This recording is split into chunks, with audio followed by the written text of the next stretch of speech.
Hello tout le monde, aujourd'hui c'est là pour une nouvelle vidéo, donc c'est un lundi. Je sais, ça fait très longtemps qu'il n'y en a pas eu, je dis ça à chaque fois en fait, mais les vacances scolaires c'est pas vraiment mes amis pour la lecture, ça n'a jamais été le cas d'ailleurs.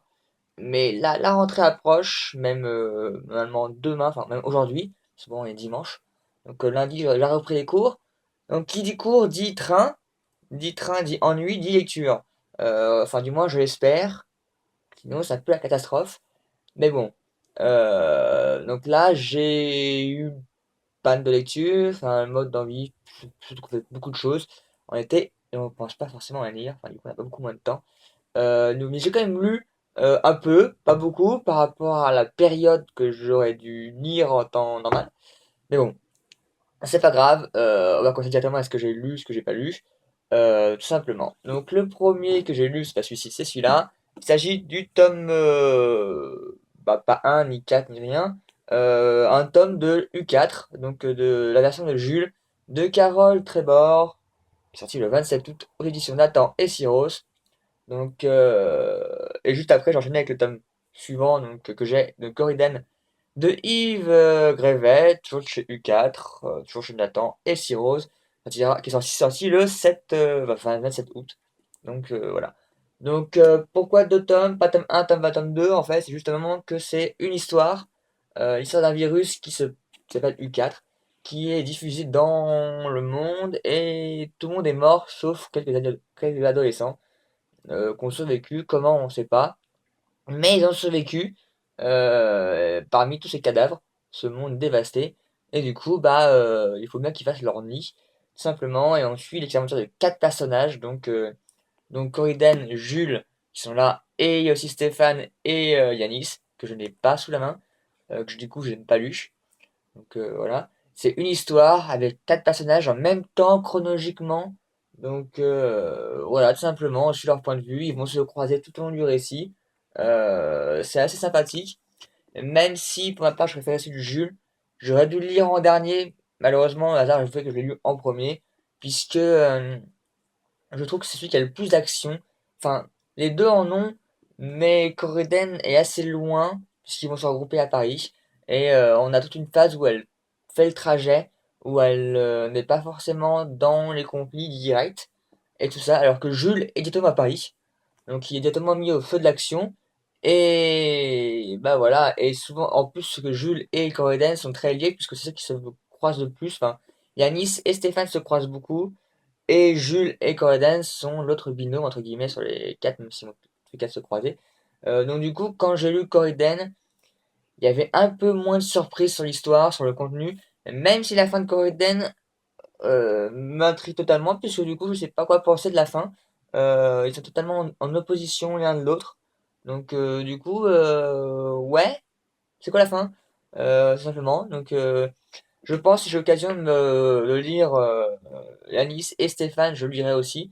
Rien que pour savoir les autres points de vue et avoir lu les quatre tomes de ce même univers que je trouve assez sympa. Et puis l'idée du projet d'avoir un univers, quatre auteurs qui, on voit, ils travaillent en symbiose puisque les détails de l'un et de l'autre sont présents, que tout correspond, que j'ai pas vu de faille hyper grossière en disant bah là c'est bizarre, l'un dit ça, l'autre dit l'autre, l'un dit ça, donc j'ai pas eu ça du tout. Donc très bon boulot pour les auteurs en tout cas, un grand chapeau pour leur projet. Donc du coup j'ai hâte de savoir, enfin hâte non, je donne un peu quand même avant de lire que ça passe un petit peu par d'autres livres après. Mais de savoir le point de vue de Jules, enfin pas de Jules, mais de Yanis et de Stéphane, pour du coup savoir vraiment cette fin qui est en opposition dans les deux tomes. Enfin, ce que j'ai compris, simplement. Donc voilà ce que j'ai lu. J'ai aussi lu pas mal de mangas puisque j'ai eu envie de me relire les 20 tomes de Bakuman, donc l'histoire qui est par Obata et Oba, donc le dessinateur de Death Note. On suit l'aventure de deux personnages qui vont former un duo. L'un dessine et l'autre écrit, et ils veulent se faire publier dans le Shonen Jump, donc dans toute la mécanique du Jump, du manga, la prépublication au Japon, et j'ai galéré à mort. Toute cette histoire, donc on suit leur aventure puisqu'ils veulent avoir un anime, et le but c'est que s'ils ont un anime, le héros va se marier avec une fille qui sera Sleiyu, donc celles qui font les doublages des animés, et c'est leur objectif. que elles doublent leur anime, tout simplement. Donc on suit leur évolution, leur échec, leur joie, leur peine, leur rivalité avec le personnage qui est dans le Jump, simplement. Donc ça m'a top, j'ai eu envie de me la relire, puisque c'est très sympa et ça prend beaucoup de choses sur l'univers du manga, simplement. Puis c'est Obata et Oba, reconnu pour Death Note, et aussi l'un pour avoir dessiné Alioni's Skill, tout simplement, on peut que aimer, simplement. Donc du coup, face à ce que je lis, ce que je lis qui est à moitié en pause, qui est à moitié pas en pause, euh, c'est compliqué. Donc j'ai commencé à lire La peur du sage, partie 2. C'est vrai que la chronique tome 1 n'est pas parue, puisque je vais faire une chronique avec les deux volumes, puisque c'est un seul livre divisé en deux en France. Je me vois mal faire deux chroniques sur un même bouquin, surtout que je veux dire c'est la même chose, parce que moi c'est le même pavé, quoi. C'est juste qu'ils ont coupé en comme ça pour dire bah on fait deux tomes. Donc j'en suis à 10% exactement. C'est un gros pavé quand même. Je voulais le lire pendant les vacances, malheureusement, bah, quand j'ai pas lu. Et ben le planning est un peu chamboulé. Je suis un peu bête, mais bon voilà, c'est mon avis. Donc du coup il est lu, mais il est mis en pause, comme le tome 1 il a été mis en pause par Endgame, puisque bah, d'autres livres à lire en Sally Express sont arrivés. Donc du coup, il va être lu, parce que voilà, j'ai envie simplement de le lire, de découvrir l'histoire. Je suis pas en vacances, du coup je lis pas, donc dans le train, ça va forcément me motiver à lire, parce que quand il y a beaucoup de trains, bah on lit. Et voilà. En attendant, il est quand même mis en pause un petit moment pour que je puisse lire les Sally Express et du coup les chroniquer en temps et en heure. Ce qui paraît normal en même temps. Je vais être capable de faire de pause comme ça pendant cet été et pas lire. C'est de ma faute. Simplement. Donc du coup, le premier que j'ai reçu, qui va être dévoré en une seule journée, je pense lundi, ben, même aujourd'hui en fait quand vous voyez la vidéo, parce que moi dimanche mais vous serez lundi, il sera complètement torché je pense. C'était le cas pour le tome 1 et pour le tome 2. C'est le tome 3 de King's Game, donc King's Game Origin de Nobuaki Kanawazawa, japonais voilà. J'adore les japonais, très bien. Cette fois-ci, on revient à l'origine de King's Game. Donc, on n'est plus avec normalement notre héros, qui est le même nom que toi d'ailleurs. Mais nous sommes avec l'origine, le premier jeu, normalement, si j'ai bien compris, vu le titre, du jeu du roi, donc du King's Game. Pour rappel, c'est un jeu où les élèves reçoivent par SMS chaque jour une mission plus ou moins glauque, plus ou moins bizarre, où ils doivent faire des actions. S'ils font, ils ont 24 heures pour les faire. Si c'est pas fait pendant 4 heures, une sanction tombe, et souvent c'est la mort, simplement. Donc juste un livre qu'on lit d'une traite en fait. J'ai fait ça pour le 1 et pour le 2, je pense que lui il ne fera pas exception. D'ailleurs, je l'ai pas encore ouvert parce que je sais très bien que je vais le prendre lundi, enfin aujourd'hui pour les cours pour vous, et il va être dévoré le matin et le soir, et je vais rentrer, ça finit. Et je vais devoir attendre encore un moment pour que sortir avant la fin. Donc celui-là, il sort chez lui-même, il sortira le 17, je crois, si j'ai pas de bêtises, septembre, donc pour tout le monde. Donc il sera lu bien avant, parce que voilà, c'est une game.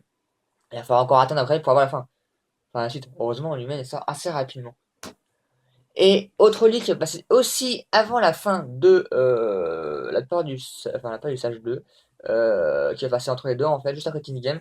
Il s'agit d'un autre Express, donc le premier que j'ai de chez Michel Lafon, il s'agit de Les Revenants de Steph Patrick, donc documentaire qui donnait bien envie.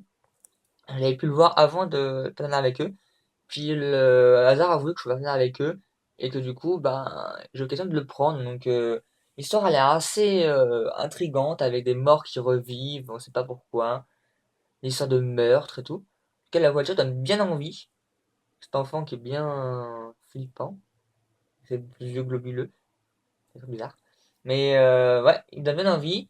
C'est pas forcément un style que je suis forcément familier, mais qui me donne envie de découvrir, de voir des livres plus adultes, entre guillemets, après la fantasy, parce que la fantasy est assez, pas forcément adulte, mais avec des mondes imaginaires, alors que là, c'est peut-être un plus un monde commun, qui a l'air très très sombre. Donc du coup, j'ai hâte de le lire, de voir ce qu'il donne. Apparemment, plus apparemment, il y a une saga dessus, une série que j'ai pas du tout vue, que je sais même pas en fait pour dire. Donc du coup, je pense qu'il va être lu, enfin même sûr, juste après. Et enfin, à mon avis, juste après Kiss Game en fait, tout simplement. Mais il me donne bien envie, simplement. Donc du coup, pas de livres à venir, à lire en cours, parce que du coup, ben, ils sont un peu tous à venir, tous en cours. C'est magnifique, c'est la première fois que ça arrive. C'est du boulot. Et tant mieux, c'est la rentrée scolaire, il y a la rentrée de l'ivresse, et il faut bien lire, il faut se motiver maintenant. Voilà, simplement. Donc n'hésitez pas à me dire ce que vous en pensez des livres dans la description, c'est gratuit. À mettre aussi un pouce vert, un pouce rouge si vous n'avez pas aimé, me dire pourquoi. Moi, ça m'aide. Normalement, il y a aussi une nouvelle introduction au début de la vidéo. J'espère que ça vous aura plu. Tout simplement. N'hésitez pas aussi à rejoindre la page Facebook, Twitter et Instagram. C'est aussi gratuit. On ne mord pas. On met des photos. Et voilà, c'est la bonne humeur. Sur ce, merci d'avoir regardé la vidéo et bonne rentrée à tous. Et tout simplement, bonne lecture. Tchuss.